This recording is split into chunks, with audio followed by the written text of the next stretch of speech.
welcome to the Infowars Nightly News. I'm your host, Jakari Jackson. This is what we have in store for you on this May 14th, 2013 edition. Tonight, the White House says it had no idea the DOJ seized the AP's phone records. I see nothing. I know nothing. Plus, Matt Drudge says we should assume that all communications are being monitored. And a hot mic reveals lawmakers' intent to confiscate guns. That's up next on the Infowars Nightly News. And welcome back. Top story headline. The White House says it had no idea the DOJ seized the AP's phone records. Now, this is the same White House that said that they had no idea about Operation Fast and Furious. They have no idea about the current situation in the Benghazi hearings. They just don't know anything. And I'm not saying anybody in the White House is directly responsible for any one particular thing, but these things are really starting to add up on them, and I do think Mrs. Clinton had more than a little bit to do with Benghazi. I'll just throw that out there. Let's go ahead and take a look at the article here. Other than press reports, we have no knowledge of any attempts by the Justice Department to seek phone records of the AP. The White House press secretary, Jakari, told reporters in New York Monday night. We are not involved in decisions made in connection with criminal investigations, as those matters are handled independently by the Justice Department. And at this point, we cannot prove otherwise, but my deal with the White House, they just don't want to hold anybody accountable. You don't know about Fast and Furious, you don't know about Benghazi, maybe you weren't directly involved, but I'm pretty sure you have the resources if you quit taking, $7 million vacations and playing golf every 2 or 3 days to actually get some work done. So hopefully we can get something done on that front.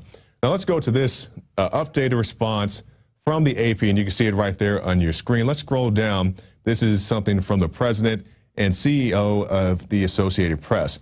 We appreciate the DOJ's prompt response, but it does not adequately address our concerns. The letter simply restates the law. And let's scroll down a little bit further. Rather than talk to us in advance, they seized these phone records in secret, saying that notifying us would compromise their investigation. Now, this supposed investigation took place, I guess, about a year or so ago. AP story dealt with some sensitive information, so the DOJ took the initiative to go out, well, I want to say seize the initiative, may have in fact broken the law, to go out and take the phone records of AP reporters, I believe about 20 or so, monitoring their phone conversations, who they called, the length of those conversations, but as of yet, I guess they've yet to divulge if they recorded the content of those phone calls. I don't know why you would go through all this trouble of tracking the calls, who they called, the duration of the calls, and not record the content. It sounds pretty silly to me, but that's the bridge that they are trying to sell you. Let's go on to another guy who knows a little bit about the media. That is Matt Drudge, and he had this to say. He said, assume all communications are being monitored. And this is a tweet from Mr. Drudge. There you go. That's a nice graphic right there. All right, let's go to the tweet from Mr. Drudge. Warning to reporters and sources. Assume all your communications are being monitored. Time to move back to the parking lot. And that reference that he made is a Watergate reference. You can see it. Maybe we can go back to that full screen. I actually quite enjoy that. Yeah, move back to the parking lot. That is a Watergate reference. So if you're not too up on that, I definitely encourage you to look into the Watergate scandal. Now let's move on to some different news, some CIA news. CIA agent intercepted in Moscow by FSB. Now this agent was allegedly trying to recruit another officer. So let's go ahead and take a look here. Possessions said to be in Mr. Fogel's are laid out on the table. They include a sum of money in 500 euro banknotes and 2 wigs, one of which he was apparently wearing at the time of his detention. FSB counterintelligence agents detained a CIA staff member who had been working under the cover of a third political secretary of the U.S. Embassy in Moscow. As of the moment of his detention, special technical equipment was discovered, written instructions for the Russian citizen being recruited, as well as a large sum of money and the means for altering appearance. So it seems like a very bizarre thing. This guy has multiple wigs. That's pretty laughable in itself. But to talk about the CIA recruiting people, this is not uncommon. As a matter of fact, I believe it was April 29th. Myself and David Knight had a chance to talk with Seabell Edmonds on the Alex Jones radio show. So I definitely encourage you to go and look at that interview on prisonplanet.tv or even on YouTube. April 29th, Seabell Edmonds broke down how the CIA actually goes about recruiting new recruits, not just CIA, but other organizations as well. If they want you to be a patsy or, you know, some type of snitch, the rings that they go through to get you in the fold. So we'll move on now. Exclusive. Shootings by Philly police soar as violent crime plummets. We have a lot of people on the streets with guns and a lot of people who are not afraid to use guns. And a lot of them are not afraid to assault a police officer. Let's skip down to the third quote. And despite that trend, the number of suspects who actually fired on the police fell from a high of 12 in 2010 to a total of 3 in 2012, according to police statistics. The total assaults on police, regardless of whether the suspects were armed, continue their downward trend, falling from 912 to 896 last year. We only shot back 52 times. It makes me laugh just hearing it. We only shot back 52 times, said the police commissioner, Ramsey. Now, that was just a small snippet of that article. You can go and read it for yourself. And Mr. Ramsey says he does not like being compared to other cities such as Chicago or Dallas or any place else, because it doesn't take in the totality of circumstances of why his officers firing back is so high. And I can understand that to an extent. Maybe there are just more people armed in his city. That is a possibility. I doubt they have more guns in Chicago, but hey, you know, whatever the case, or at least the criminals have more guns, I should say. But this is a situation where, if we can take a look back at the article, it says we only shot back 52 times. Now, I could be wrong on this. I'm assuming 52 times was in the year of 2012. But if we can just go one right there, and you can see people fired at the police a total of 3 times in 2012. So 3 incidents of a suspect shooting at an officer doesn't necessarily mean that they hit them. But then we go down to the bottom, and they shot back 52 times. That seems largely disproportionate to me. Once again, I'm assuming that 52 number was from the year of 2012, but 3 versus 52 is a huge, huge difference. Now let's go on to a story. You guys who were watching the Alex Jones or maybe listening to the Alex Jones radio show today saw this. Oops, hot mic reveals lawmakers intent to confiscate guns. Now, it wasn't a hot mic when I caught, well, not just me, but myself and David Knight caught the Austin City Councilman Mike Martinez saying he wants to confiscate guns. We'll talk about that in just 1 second. But let's say I like that graphic to whoever made that. Let's take a look at this, and we'll just show you the guilty parties involved in this hot mic clip, and then we'll go to the clip. This is Senate Majority Leader Loretta Weinberg, Assistant Majority Senate Leader Sandra Cunningham, and Senate Majority Leader Whip Linda Greenstein. So let's go ahead and take a look at that hot mic clip.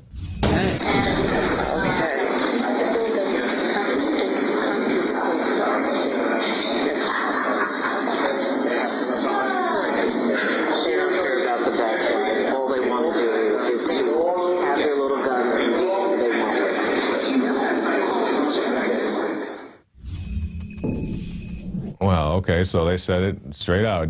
You know, we want to confiscate. And yesterday I had a chance to go out to the Texas Capitol building, talk to some great patriots out there, people who were concerned about their Second Amendment rights. And one of the things I asked them, I said, hey, how do you feel about not Austin Police Chief? He's not in favor of gun confiscations, at least not yet anyway, but Austin City Council member Mike Martinez saying that he wants to confiscate your guns and make the gun ban legitimate. And this is what the people had to say. My name is Michelle Prescott, and I'm the founder of Texan Gun Rights. And I'm Tammy Kuntz, and I am the co-founder of Texan Gun Rights. This event here today, this is about getting our legislators to do what they need to do. They need to get these bills out of the committee onto the House floor so that we can have a vote. HB 700, which is the open carry bill. We have the Senate Bill 182, which is the campus carry bill. And also HB 3218, which is really a biggie because that one, in a sense, would null and void all gun-free zones across the state of Texas. My name's Drew Springer from Munster, Texas, House District 68. I authored House Bill 3218, which deals with CHLs anywhere, meaning if you have your CHL, you should be able to carry concealed anywhere in the state of Texas. We see the new technology, the 3D printable gun technology. You're familiar with that? Yes. Okay, now do you think that's covered under the Second Amendment? I think so. I mean, again, it's an infringement issue, and he's free to do anything else he wants with that technology. When it comes to the 3D printable firearm, technology needs to keep up with, you know, what's happening, and the police they need to keep up with what's going on. And if they can't keep up, then that's on them. And what are they going to do? It was downloaded like 100,000 times, and it's on 23,000 different websites. I mean, there's no way stopping it now. The printable is so new right now that we don't really know what's going on. But my understanding is that that is actually going to be more expensive to actually do that at home than to go buy a gun at a gun store. Well, were you aware that Austin City Council member Mike Martinez said in a recent speech that he wants to make the gun ban legitimate? First of all, to the gentleman that's dying for attention, someone needs to inform him that there is no gun ban currently. But because of the work that we're doing here today, we will make your sign legitimate shortly. I saw the YouTube of that, and it made me want to get in my car and drive down here and just try and talk some sense into him. But at that point, when a person is that far gone, there really is no talking any sense to them. He can't do that. That was settled in 1795. We've already fought for that gun right. I think it's silly. I think everywhere you look, from the FBI statistics to just comparing places that have gun bans, it shows that they don't work. Councilman Martinez needs to focus his attention on relieving traffic off of I-35 and keep his hands off of our Second Amendment rights. We want to vote now! We want to vote now! We want to vote! We want to vote! We want to vote now! We want to vote now! Now, did you know that on July 4th in Washington, D.C., they're going to have a armed march with people carrying loaded, I stress, loaded rifles strapped to their backs? Yes, I do. How do you feel about that, and would you participate in something like that if you could? I'm not going to say whether I'd participate about it. I've been thinking it over in my head, but I do support it. It takes a certain type of people to make that type of message. I think Adam Kokesh and all his supporters are the right type of people. I'm interested in going to Washington, D.C. I don't know about the ammo. The Constitution says we can carry weapons. It doesn't say loaded or unloaded. But I prefer not to go loaded. I feel we should be able to carry them anywhere at any time. However, this particular situation you're talking about, if I could participate, I would. Currently not able to, but I support everyone doing it. I'm in the same boat. I mean, as far as I feel about it, loaded, unloaded, what difference does it really make? You know, the same boat as him. If I could go, I would. If you're going to carry it, they should be loaded. They have a purpose. They need to serve that purpose, although safely. However, I am very interested. I will be watching the Washington event very closely. Some things need to change, and it's time to change. You can only afford to lose freedom one time.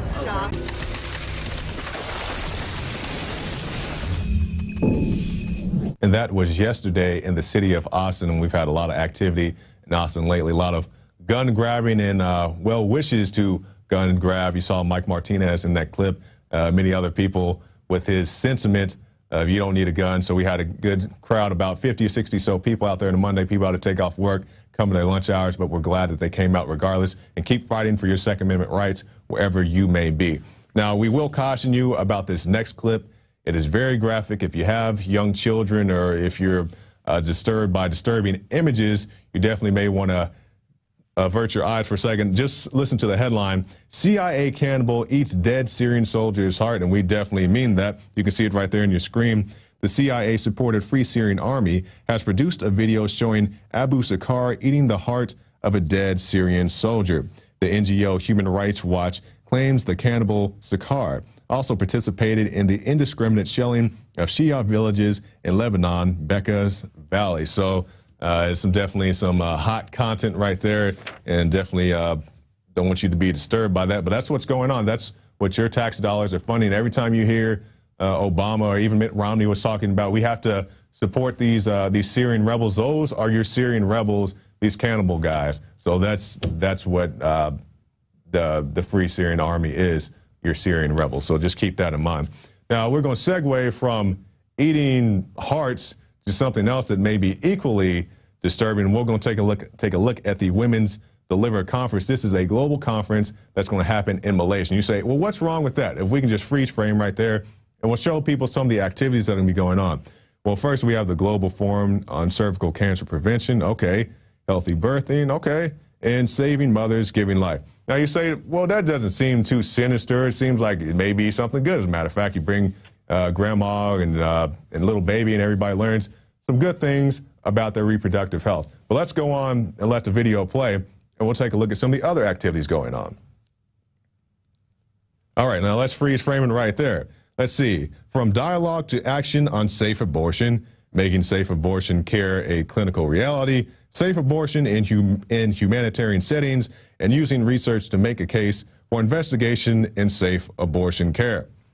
Now, you may have your views on abortion, and I'm sure you do, but it looks to me that this conference had more than a little bit to do with abortion. And this is actually something I got off the tip line. Show tips at Infowars.com. You're welcome to submit your tip there as well. To me, it looks like a big abortion love fest going on out there in Malaysia. And people say, well, why is this important? Why are you even taking the time to comment on this?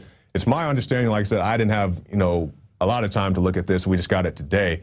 But from what I understand, there are supposed to be some very prominent women of influence in various areas attending this conference. And while I've not been able to attain the actual guest list, when this conference does happen, if the guest list is revealed, or if you just happen to be in the area, maybe you can do a Bilderberg-style report out there with your camera trying to see which women actually show up to this, and then, hold them accountable for supporting such activities as you just saw. Now, we'll move on from an international abortion clinic to a local one. Now, this is talking about the Philadelphia abortionist. Yeah, you can see him right there, the guy right there. Philadelphia abortion doctor guilty of murder in late-term procedures. Convicted Monday of 3 counts of first-degree murder.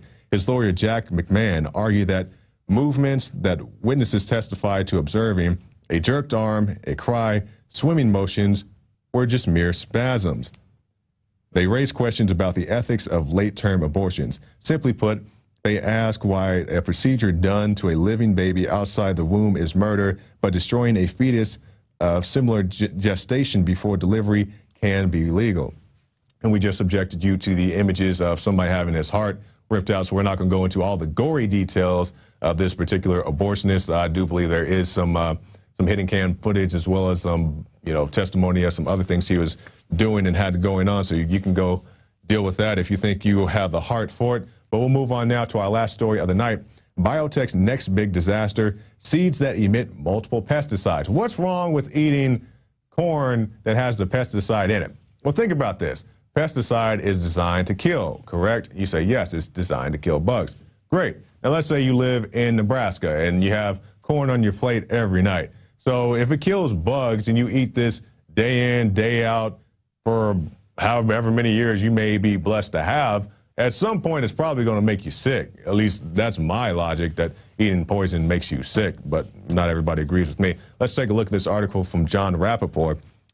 And that's aside from the evidence that the biotech's next big thing may be doomed to fail. GMO seeds are hitting a bug-covered wall. In the same way they don't have to build even more destructive H-bombs, they don't have to play roulette with the human body and brain. Translation, the 7 billion people of Earth are guinea pigs in a vast corporate experiment. Now, this is talking about, of course, the GMOs and other things that are in your food. And for more on this, we go to a special report from Leanne McAdoo. Leanne McAdoo here with an Infowars Nightly News Alert. Now, it is no secret that corporate politics is business as usual here in the United States, but nevertheless, it's still shocking to report that the EPA has once again sided with industry lobbyists over public health by approving the use of a highly toxic pesticide linked to large-scale honeybee deaths.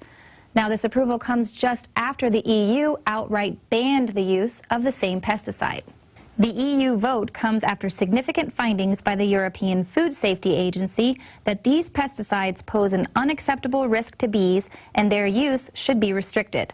Along with habitat loss and pathogens, a growing body of science points to neonicotinoid pesticides as a key factor in drastically declining bee populations.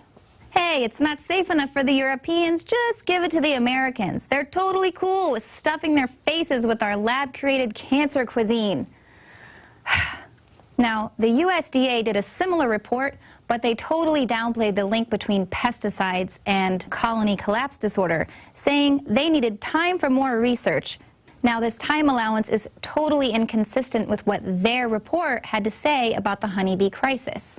Currently, the survivorship of honeybee colonies is too low for us to be confident in our ability to meet the pollination demands of U.S. agricultural crops. So you're certain that our honeybee population will not be able to pollinate our crops, yet you authorize the use of a pesticide for the next 5 years that's going to directly harm them. So how are we supposed to sustain our agriculture here in America? Oh, wait. That's right. Harvard roboticists are already developing swarms of tiny robot bees that can pollinate the dystopian fields of genetically modified crops. Well, thank goodness. Now we won't have to go totally hungry after Monsanto destroys our natural food supply. Thanks, guys. Now, if you're looking for any more reason to get totally fired up about Monsanto, we have a bunch of really great DVDs at the Infowars store. The World According to Monsanto and Farmageddon are both excellent documentaries to educate yourself on the threat to our food supply. Also, check out my report on the March Against Monsanto, happening around the world on May 25th. It's not too late. We can still protect our food sovereignty. I'm Leanne McAdoo, and this has been an Infowars Nightly News Alert. A great report from Leanne. She actually has a fan page on Planet Infowars now. I definitely suggest you go and tell her that you want her to participate in the fan page and tell her to use her real name so we don't have trolls and fake Leannes out there. So that one's for you, Miss McAdoo. Now that's it for this news portion. Let's go to our quote of the day. This from Abraham Lincoln himself. Nearly all men can stand adversity, but if you want to test a man's character, give him power. Now, I have mixed feelings about Mr. Lincoln. He also had the internment camps for his political prisoners and so on. So I'm not saying he's the greatest president ever, but, you know, that's a very good quote right there. So that's it for the news portion. We'll be back after this with George Barnes. He's one of the participants in the Paul Revere contest. He's going to tell us about chemtrails. But first, if you'd like to support this broadcast and you wanted to see it continue, go to prisonplanet.tv and get yourself a 15-day free trial. A lot of great stuff. You can see it right there. The door-to-door, get out of your house in Boston that never happened, according to many of the other mainstream. But that's it for this portion, and stay tuned after this break. We'll be back with George Barnes. The important thing about the Pro One filter today is that the material we use for removing fluoride and other heavy metals now will remove the latest form of fluoride called hydrofluorosilicic acid. There's no other fluoride reduction filter out there that will remove that type of fluoride. And it's extremely important because today we're hearing more and more cities are using that form of fluoride. We've been having medication forced on us through the water system for quite a while. Most people don't realize it. Most people don't realize the negative effects of fluoride. There's a wide range of health effects that are attributed to fluoride. Bottom line, why should somebody get this new Pro One Pro Pure filter? The reason to buy the Pro One, it's an all-in-one filter. It's convenient, easy to use. It doesn't require the add-on fluoride filter. And in addition, this filter removes the latest form of fluoride called hydrofluorosilicic acid.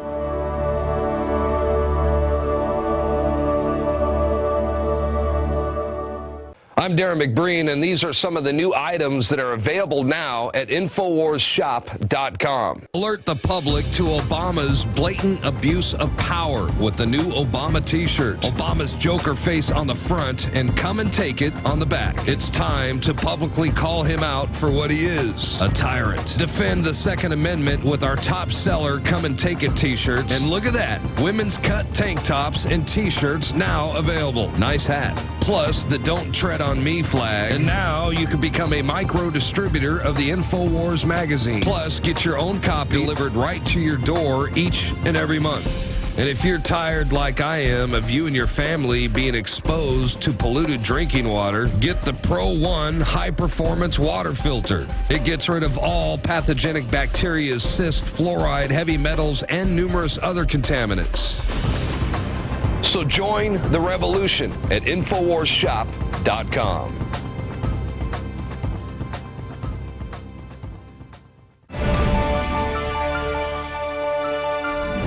And welcome back.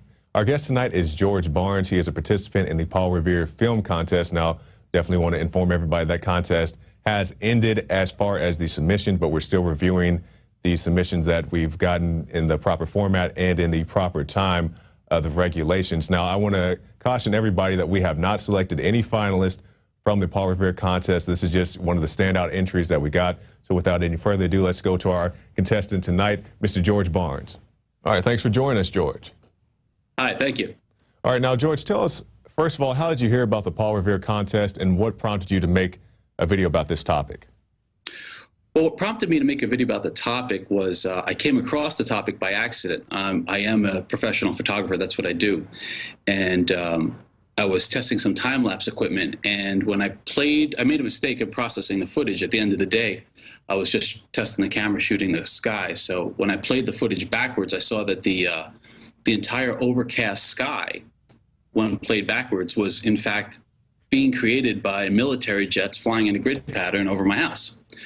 So that was pretty troubling. And like I say, I'm a commercial photographer, and we have a news producer, so I asked her to look into it, and almost instantly the geoengineering topic came up.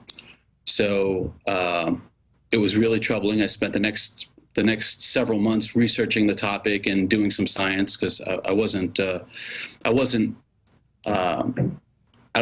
understanding like the and I just wanted to get more science-based, because I'm a factual science-based guy just in general. So that's the way to be, especially with a topic that can be very controversial, as you explored in your film. And that's probably why I want to go first off. We hear the term chemtrail, we hear the term contrail, and you've also had another term that you had in your videos called stratospheric aerosols. Is that correct, sir? Stratospheric aerosols is what they are. Chemtrails is really, it's a slang word. It's just kind of a generic expression, but when you actually dive into the literature and the research, you see that persistent contrails is in all the government literature and all the science literature. Stratospheric aerosol spraying,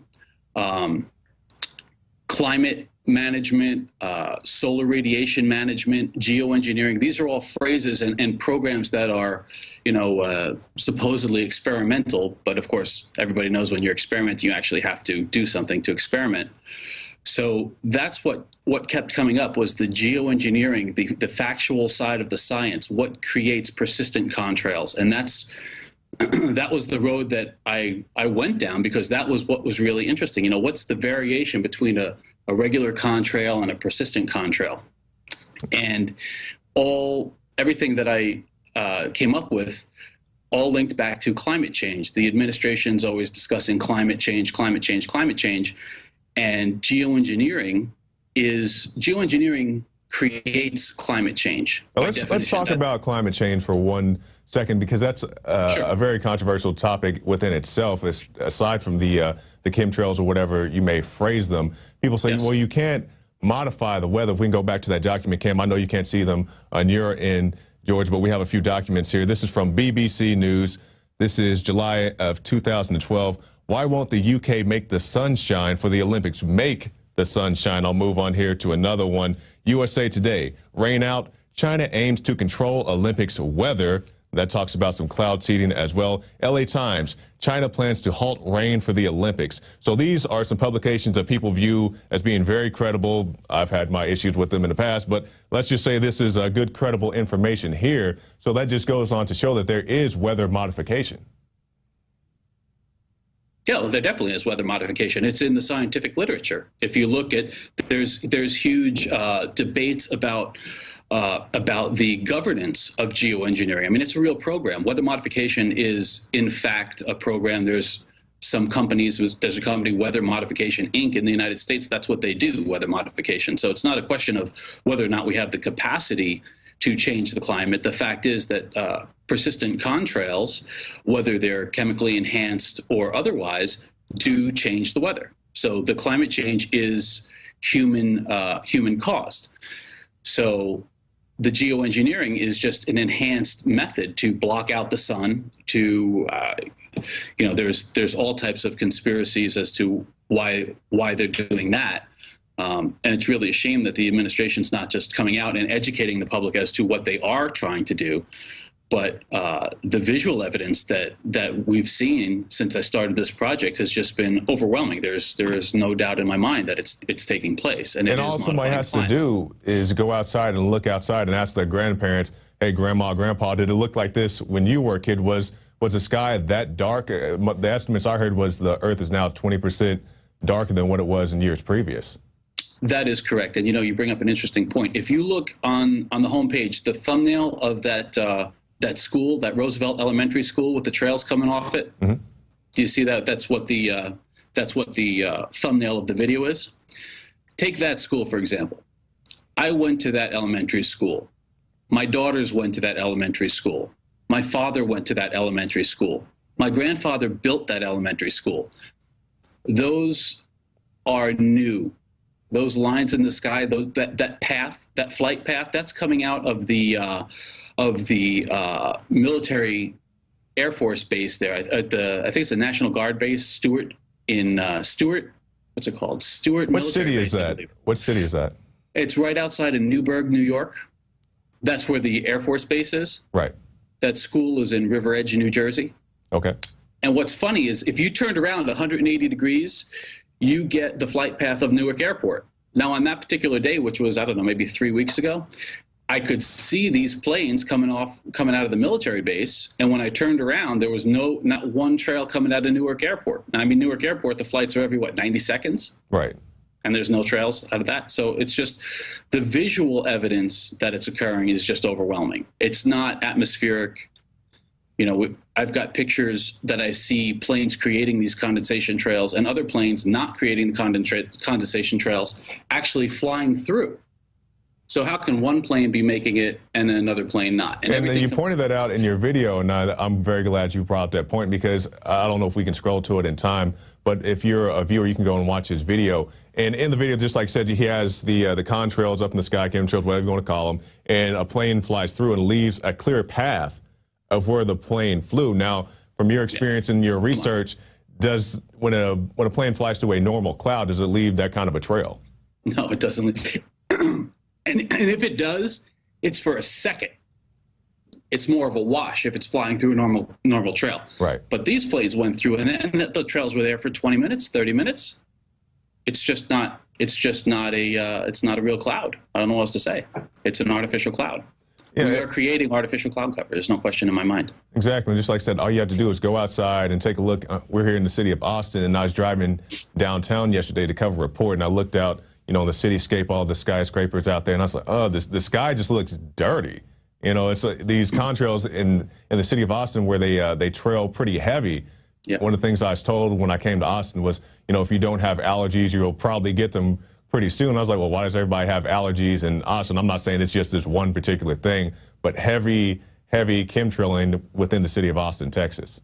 Heavy. And, you know, since I launched this app, I'm getting an amazing amount of people from Texas and also Indiana and Illinois, which I was not expecting at all, but I'm getting an overwhelming response from those states.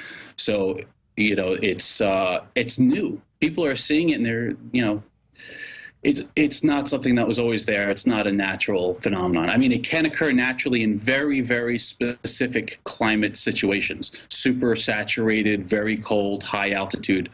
But what's happening, if you look back in the literature, is all of these chemical additives are changing the ice nucleation point. It's changing the point that it can create the clouds. So it's enhancing the manufacturing of clouds, which is, you know, horrifying. You're going to block out the sun? That's terrible. Yeah, it's just like, what's that movie, The Matrix, the first Matrix movie? It's getting a little sci-fi, but they black out the sky to kill the robots, because I guess at the time in The Matrix, the robots were solar powered. So that brings me to another point. Why do you think they're doing this? From your research, why do you think they would go out and purposely spray these aerosols into the air?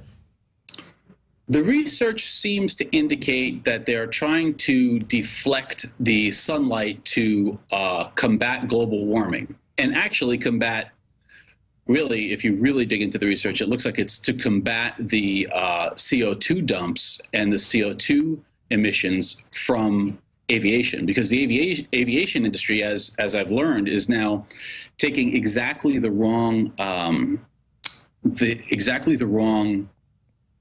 things, the most dangerous parts of carbon, and putting them in precisely the worst place in the atmosphere and in the stratosphere.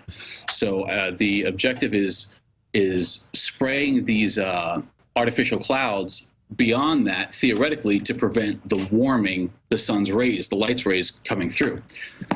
So they kind of bounce off, the sun rays bounce off this reflective material.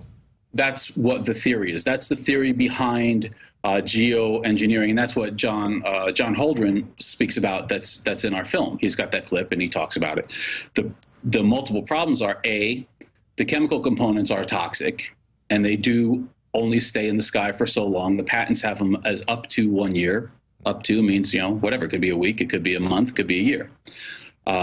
And the other problem is, the evidence is showing the more they're doing it, the warmer the planet's getting, specifically at night.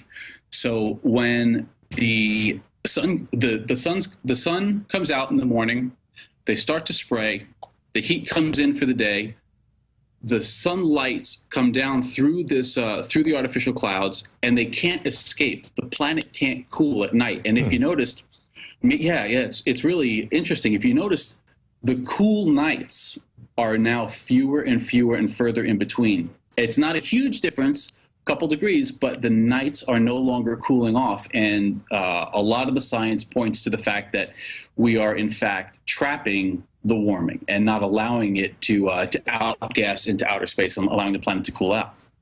Now no, go ahead. Finish your thought. Yeah, just from this artificial cloud cover that's being created. Now, you touched on this a little bit earlier when I said we have heavy chemtrails here in Texas. Are there any particular locations where this seems to be done more often, not just here in the U.S., is it done worldwide? I have to tell you, the Paul Revere contest was really my motivating force to create this film and to actually finish it and make it into a film, rather than just a series of segments and a research project. That was just a personal research project of mine, because I'm, exceptionally concerned about the issue.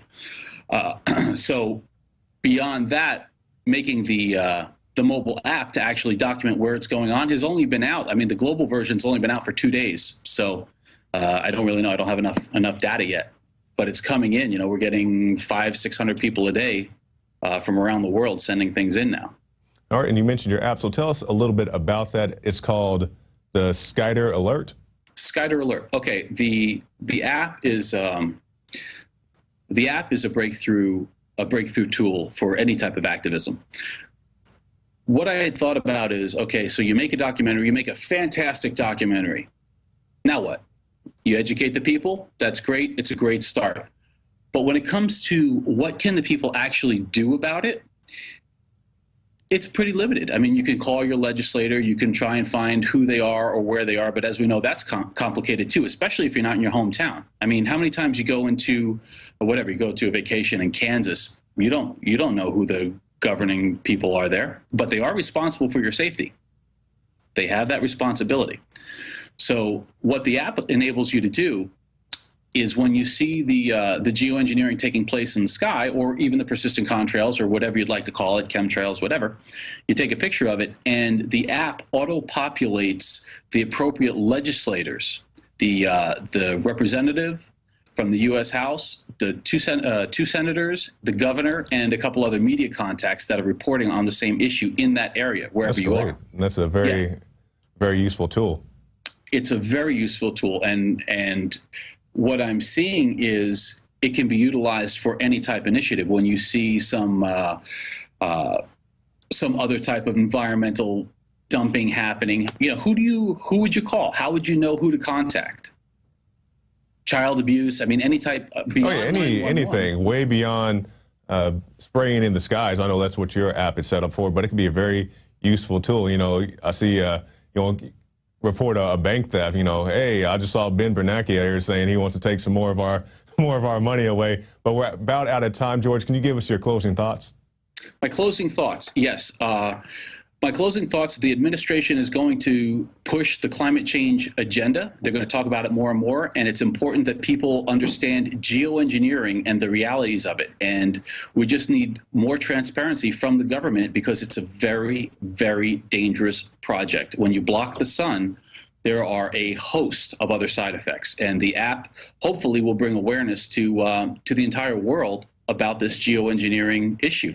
And it's nice to have it tied back into the film, and it's great to be tied back into your film contest, because I think your contest is awesome. I think it's great. Thank you, sir. Can you tell us the name of your video on YouTube? Yeah, the video is called Look Up. Really simple. Look Up, Operation Paul Revere is the title, but it's just because we want people to look up. And the app is called Skyder Alert, all one word. And that's it. When you send it, you are, in fact, sending a Skyder Alert. And a petition and the evidence goes directly to the government. If nothing else, I think it'd be good to make people address the issue. You have so many people who don't want to address it. They don't want to be seen as kooky or whatever the situation may be, and now they actually have to address it. Right, they have to address it. And, you know, and I don't know where that number is as far as, like, people bringing it up. Is it 5,000 people? 50,000 people, 5 million people, but there's no doubt in my mind that there is a number of people. When we have a certain number, we will get attention from the administration, and they're just going to have to come clean on the program. And it's a military program, very, very scary program. I mean, it's terrifying. And I saw it wasn't on your piece, but it was one of the chemtrail videos I had a chance to watch, and it was a meteorologist, and he said he used to be in the military, and he said, you know, when I was in the military, they ran drills like this where they dumped chaff up into the sky. I saw that too. And it's, you know, it very much concerns me, like you pointed out in your film, what happens when this stuff hits the ground. You show that water, you know, that dirty water. And also, we didn't even touch on this, but Monsanto has aluminum resistant seeds, and it's come out that a lot of these condensation chemtrails, whatever you want to call them, have aluminum in them. So, you know, you have the problem action solution where Monsanto is already ready for these aerosols to hit the ground. That's correct. And, you know, the key ingredient is aluminum. They talk about it. It's in the patents. And it's funny. I did a toxicology test on my hair. And I'm aluminum toxic. I have 2 girls. They're high in aluminum. They're high in lead. They're high in mercury. They're high in strontium. It's all the same ingredients that are in the patents. And that's really troubling. You know, that foam, did you see the pictures of the foam? Oh, yeah. In the video? Oh, yeah. All right. That's in watersheds. I was filming at watersheds. I was upstate. Yeah. That was at when you see that shot of the Delaware intake. Mm-hmm. I just turned the camera 180 degrees and clicked off the sign so I know where I was. Wow. I was at that is the main water feed for the city of New York. And it's funny, you know, when people say, well, it's just from the road or whatever. The problem was the stuff was on the car. Right. It was on me. You know, I actually had a motorcycle on the back of the car. It was on the motorcycle seat, so it's not. That's really disgusting. You know, I never really thought about that until I watched your video, because we always think about, you know, this stuff affecting the soils and stuff. But, you know, outdoor water supply, it falls into your water. It falls into the water, you know, and in the Vermont watershed, where I saw that foam going, I actually have pictures of it going down, washing down the street into the catch basin that goes into the reservoir. It's going directly into the reservoir.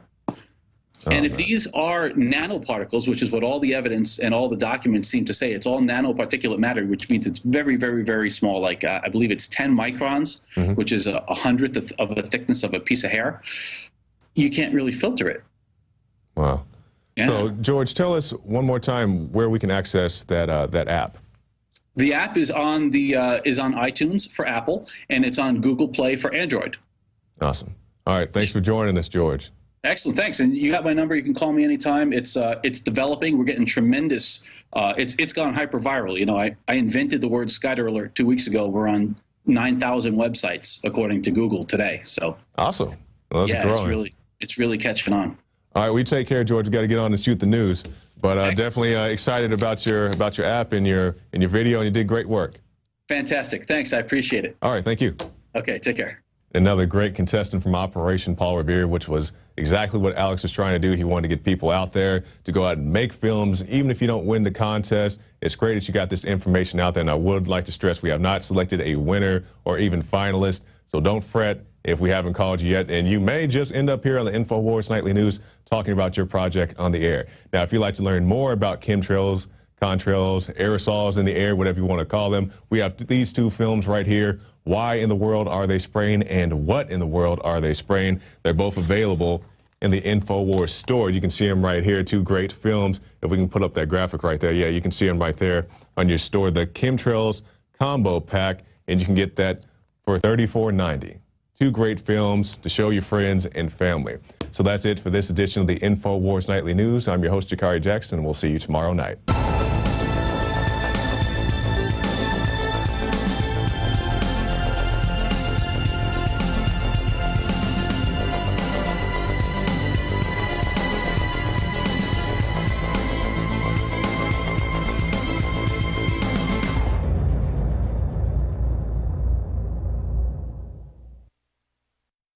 But these things are really starting to add up on them, and I do think Mrs. Clinton had more than a little bit to do with Benghazi. I'll just throw that out there. Let's go ahead and take a look at the article here.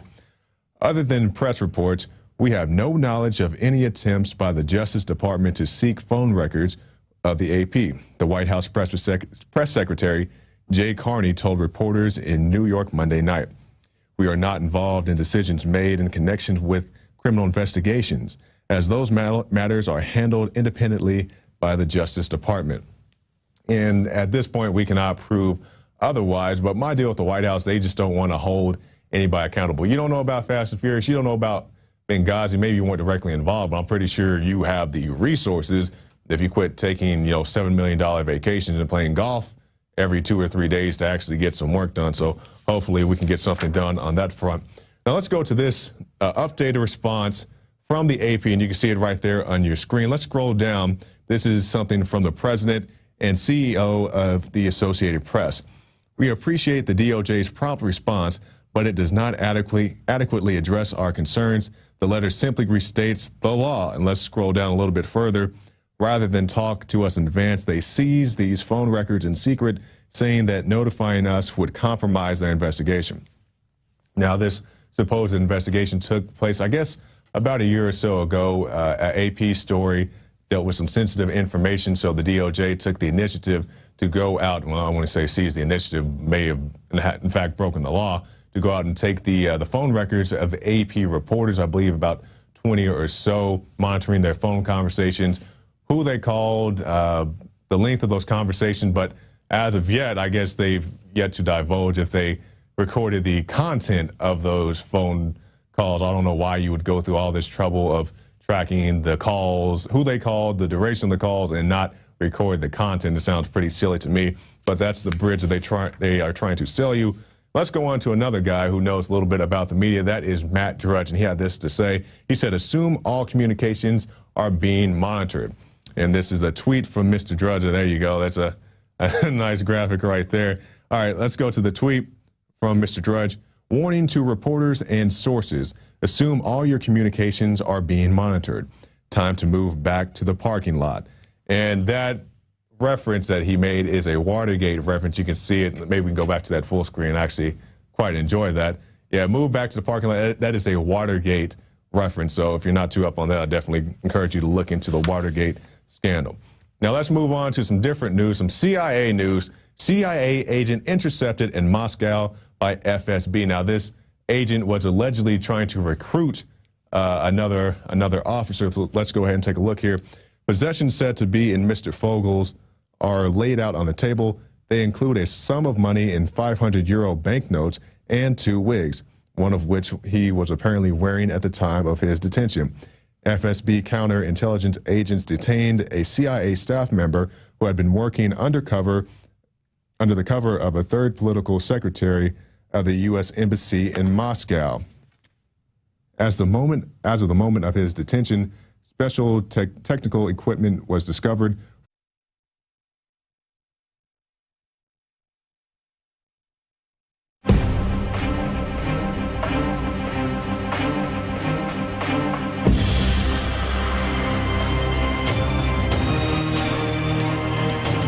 It's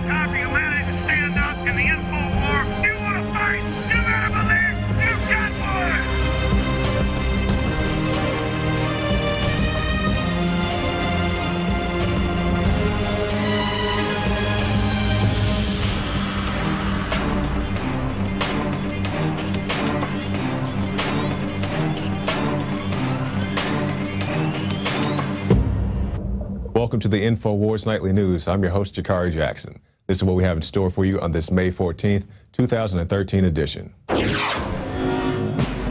Tonight, the White House says it had no idea the DOJ seized the AP's phone records. I see nothing. I know nothing. Plus, Matt Drudge says we should assume that all communications are being monitored. And a hot mic reveals lawmakers' intent to confiscate guns. That's up next on the Infowars Nightly News.